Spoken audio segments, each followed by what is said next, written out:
नमस्कार मेरे प्यारे विद्यार्थियों। तो आज हम लोग इस वीडियो में बात करने वाले हैं कि बीपीएससी के द्वारा एईडीओ की परीक्षा हुई थी बीते दिनों। तो इसमें कुछ ऐसी चीजें सामने आ रही हैं जिस पर आज ये जरूरी हो जाता है कि थोड़ा सा एक चर्चा किया जाए। तो सबसे पहले आखिर चर्चा का विषय इस समय यह परीक्षा क्यों बना हुआ है। अपने आप में सबसे पहला चर्चा का विषय था कि अपने आप में पहली बार इतने भारी संख्या में विद्यार्थियों ने इस फॉर्म को भरा था और परीक्षा दिया, है ना। सबसे पहला तो चर्चा का कारण ये तब से बन रहा है कि अब तक बीपीएससी के इतिहास में पहली बार कोई ऐसा फॉर्म था जिसमें इतनी ज्यादा मात्रा में यानी इतनी ज्यादा संख्या में, है ना, छात्रों ने फॉर्म को भरा था।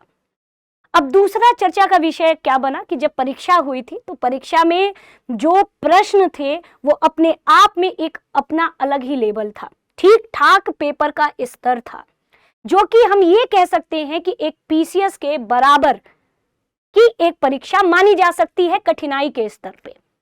ज्यादातर क्वेश्चन कोडिंग वाले थे और कोडिंग वाले क्वेश्चन में अपने आप में जो इनका स्तर था वो ठीक ठाक परीक्षा का स्तर था।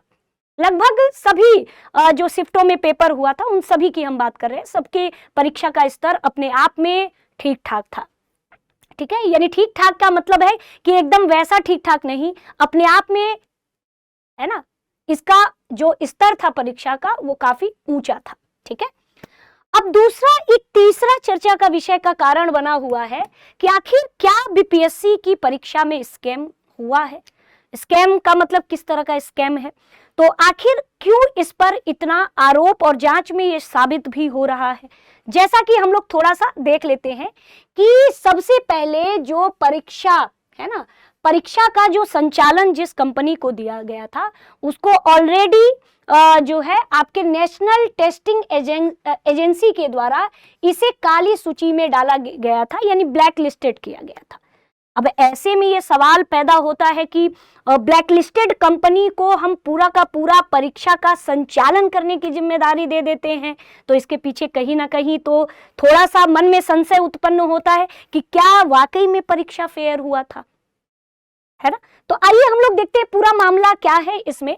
तो लगातार इस समय परीक्षा को एक तरीके से देखा जाए तो कई ऐसे जो है परीक्षा को कहते हैं ना, एग्जाम को, पेपर को आउट और तमाम तरह की चीजों में कई गिरोह पकड़े भी गए हैं, और जिसमें लगातार आप देख सकते हो कि ईओयू के एसपी ने परीक्षा धांधली को लेकर के बीपीएससी से विस्तृत जानकारी ली है। सूत्रों की खबर के अनुसार अब तक की जांच में यह संकेत मिले हैं कि सभी जगह एक ही पैटर्न पर धांधली करने की कोशिश की गई थी। पूरी संभावना जताई जा रही है कि पूरे प्रकरण में किसी संगठित गिरोह की भूमिका है। बताया जा रहा है कि परीक्षा का संचालन करने वाली एजेंसी के चयन के बारे में भी जानकारी ली गई। दरअसल परीक्षा संचालन में लगी जो ये प्राइवेट एक एजेंसी थी, यानी निजी एजेंसी की भूमिका भी संदिग्ध पाई गई है, और सबसे ज्यादा जो संदिग्ध भूमिका थी वो बायोमेट्रिक को लेकर के थी, जिसका सत्यापन कराया जा रहा है। यानी अभी भी इसके बारे में, यानी कि जिस कंपनी को परीक्षा का संचालन करने के लिए दिया गया था, लगातार उसके बारे में जानकारी इकट्ठा की जा रही है, और जानकारी में ये पाया गया कि जो नेशनल टेस्टिंग एजेंसी है, एनटीए है, ये ऑलरेडी इस परीक्षा को पहले ही ब्लैकलिस्टेड कर चुकी है। ठीक है, अब देखिए इसमें और भी क्या चीजें हैं। तो इसमें यह भी सत्यापन, ऐसे में एजेंसी का पूरा ब्यौरा जुटाया जा रहा है। एजेंसी को काली सूची में डाले जाने का भी इनपुट ईओयू को प्राप्त हुआ है। इस मामले में सबसे चौंकाने वाला खुलासा परीक्षा संचालन करने वाली एजेंसी, और इस एजेंसी का नाम भी यहाँ पर दिया गया है। ईओयू की एसआईटी जांच में ये पता चला कि जयपुर स्थित यह कंपनी पहले से ही नेशनल टेस्टिंग एजेंसी द्वारा काली सूची में डाली जा चुकी थी। इसके बावजूद भी बीपीएससी ने इस बायोमेट्रिक और परीक्षा संचालन का जिम्मा सौंपा, जो अब बड़े सवाल के घेरे में है। परीक्षा के दौरान बायोमेट्रिक सत्यापन प्रणाली का उपयोग छात्रों की पहचान सुनिश्चित करने के बजाय धांधली के लिए किया गया।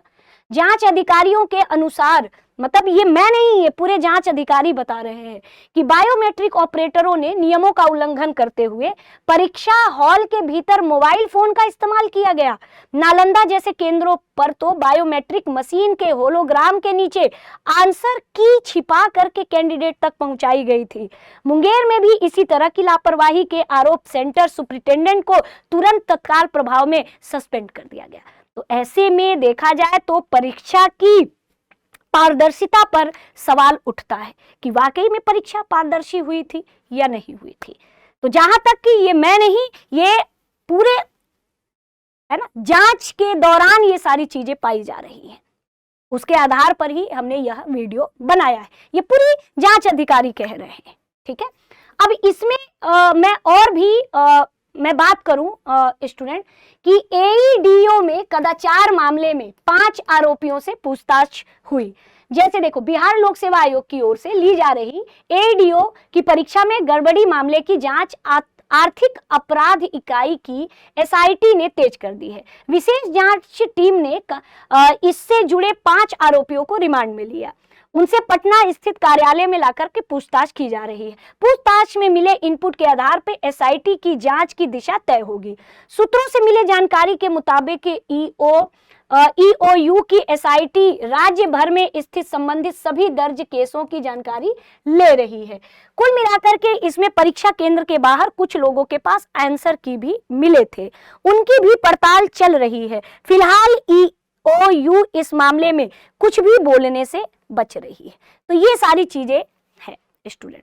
तो ऐसे में ये देखा जा रहा है कि क्या वाकई में परीक्षा कैंसिल हो सकती है, तो और या फिर नहीं भी कैंसिल हो सकती है। तो इस पर अभी तो कुछ कह पाना है ना, लेकिन अगर ऐसा है तो परीक्षा पूरी तरह से कैंसिल होना चाहिए, अगर ये बात जांच के दौरान सामने आ रही है तो। और यदि नहीं तो फिर कुछ कह नहीं सकते, ठीक है। तो यही एक पूरी चीजें थी स्टूडेंट्स। तो ऐसे में देखते हैं कि आगे क्या होता है। और अक्सर ऐसे मामलों में ये पाया जाता है कि जहां पर जिस सेंटर से जो है सूचना मिलती है किसी तरह की चीजों का, है ना, तो ऐसे ही सेंटर की परीक्षाएं रद्द होती हैं। जहां से सूचना प्राप्त नहीं होता, ऐसे में परीक्षाएं रद्द बहुत कम मुमकिन है कि रद्द होती है, ठीक है। तो अब ये देखना है कि भविष्य में अभी क्या होता है, लेकिन लगातार जो टीम है वो जांच पे लगी हुई है। और अगर ऐसा पॉजिटिव है तो ऐसा कई बार बीपीएससी की परीक्षाओं में देखा गया है कि परीक्षा पूरी तरह से कैंसिल होती है और दोबारा से, है ना, एग्जाम लिया जाता है, ठीक है। तो अब देखना है, और अब अगर इससे जुड़े कोई भी ऐसी न्यूज आती है तो हम लोग नेक्स्ट वीडियो में आते हैं। तब तक के लिए दृष्टि टीचिंग एग्जाम यूट्यूब चैनल से जुड़ने के लिए आप सभी का तहे दिल से धन्यवाद।